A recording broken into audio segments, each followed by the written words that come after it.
नमस्कार, आदाब, सत श्री अकाल दोस्तों। स्वागत है आप सभी का मेरे चैनल पे। आज मैं लेके आई हूँ आप लोगों के लिए एक न्यू टॉपिक जिसका नाम है डायरेक्ट एंड इनडायरेक्ट एजुकेशन, जिसे कि हिंदी में प्रत्यक्ष तथा अप्रत्यक्ष शिक्षा के नाम से जानते हैं। ये जो टॉपिक है ये भी आपके बीएड कोर्स का ही है, तो आई होप ये आप लोगों के लिए हेल्पफुल हो। चलिए स्टार्ट करते हैं प्रत्यक्ष शिक्षा के बारे में। प्रत्यक्ष शिक्षा, जिसे कि इंग्लिश में डायरेक्ट एजुकेशन कहते हैं। प्रत्यक्ष शिक्षा शिक्षक के ज्ञान, आचरण और शिक्षण कौशल पर निर्भर करती है। इस प्रकार की शिक्षा में शिक्षक अपने ज्ञान, आचरण, विचार, दर्शन और व्यवहार से बालक को प्रभावित करता है। बालक शिक्षक के संपर्क में रहता है और उसके व्यक्तित्व से प्रभावित होता है। यानी कि जो हमारी ये प्रत्यक्ष शिक्षा होती है, डायरेक्ट एजुकेशन होती है, इसमें जो स्टूडेंट होता है यानी कि जो शिक्षार्थी होता है वह अपने शिक्षक यानी कि टीचर के संपर्क में रहता है और शिक्षक का जो भी व्यवहार, उसका व्यक्तित्व होता है, उसका आचरण, जो भी उसके विचार होते हैं, उसकी चाहे मेरिट्स या डिमेरिट्स यानी कि आप कह सकते हैं कि अच्छे और जो दोषपूर्ण यानी कि सभी प्रकार के गुणों का जो प्रभाव होता है वो शिक्षार्थी पर पड़ता है। आई रिपीट कि जो हमारी ये प्रत्यक्ष शिक्षा होती है, इसमें जो हमारा शिक्षार्थी होता है वो शिक्षक के संपर्क में रहता है। शिक्षक के संपर्क में रहकर वो शिक्षा ग्रहण करता है। शिक्षक का जिस प्रकार का आचरण होता है, व्यवहार होता है, ठीक है, जिस प्रकार का व्यक्तित्व होता है, उससे जो शिक्षार्थी होता है वो प्रभावित होता है। और आप जानते हैं कि जो हमारा शिक्षक है, अगर वो अच्छा है, उसके अंदर अच्छे गुण हैं, तो उसका प्रभाव बच्चों पर पड़ेगा। यानी कि बच्चे जो हैं अच्छे गुणों को सीखेंगे, अच्छी चीज़ सीखेंगे।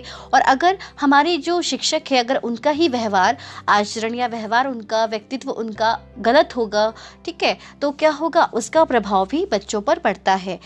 आगे बढ़ते हैं। इस प्रकार के प्रभाव से बालक जो कुछ सीखता है वह प्रत्यक्ष शिक्षा कहलाती है। यानी कि इस प्रकार के प्रभाव से, यानी कि जब शिक्षक और शिक्षार्थी एक दूसरे के संपर्क में होते हैं तो इस प्रकार की शिक्षा को प्रत्यक्ष शिक्षा कहते हैं।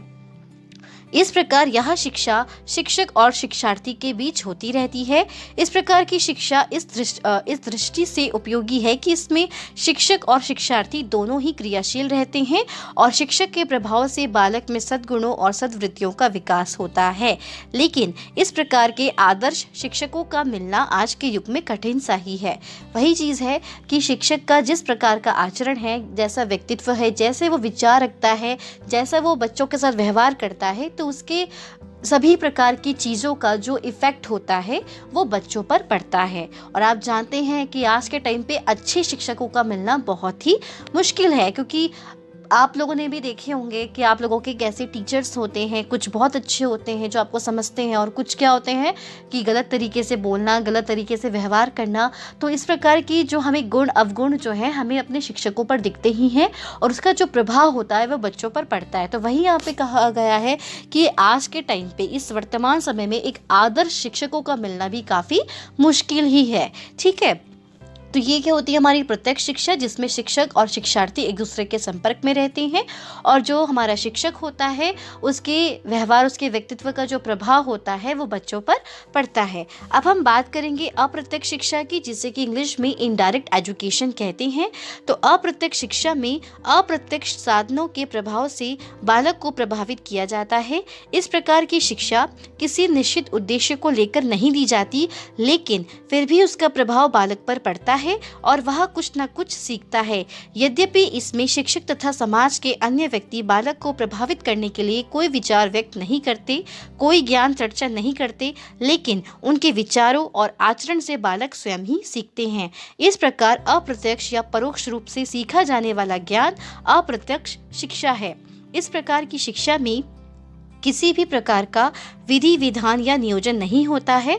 इसका लाभ यह है कि इसमें बालक को अपनी इच्छा अनुसार बढ़ने की स्वतंत्रता होती है, लेकिन इसमें दोष यह है कि इसमें बालक जो कुछ सीखता है वह बड़ा अव्यवस्थित होता है। ठीक है, तो यानी कि अप्रत्यक्ष साधनों से, ऐसा नहीं कि आप बिल्कुल स्कूल जाकर के चीज़ों को सीख रहे हो। बहुत सी चीज़ें हैं अपने आसपास की चीज़ों से, अलग अलग चीज़ों से, जिसके भी प्रभाव में बच्चा आता है, उनसे जो कुछ सीखता है, तो वो क्या हो गया, एक तरह से वो हो गई अप्रत्यक्ष शिक्षा हो गई। ठीक है, तो इसमें ऐसा नहीं होता कि जो टीचर के प्रभाव में नहीं होता, वो अप्रत्यक्ष रूप से वो चीज़ें सीखता है बालक। ठीक है, तो ये होती है हमारी प्रत्यक्ष तथा अप्रत्यक्ष शिक्षा। आई होप ये आप लोग थोड़ा बहुत अच्छे से समझ गए होंगे। ठीक है, तो ये था हमारा छोटा सा टॉपिक आज के लिए। फिर हम मिलते हैं नेक्स्ट वीडियो में एक न्यू टॉपिक के साथ। तब तक के लिए धन्यवाद।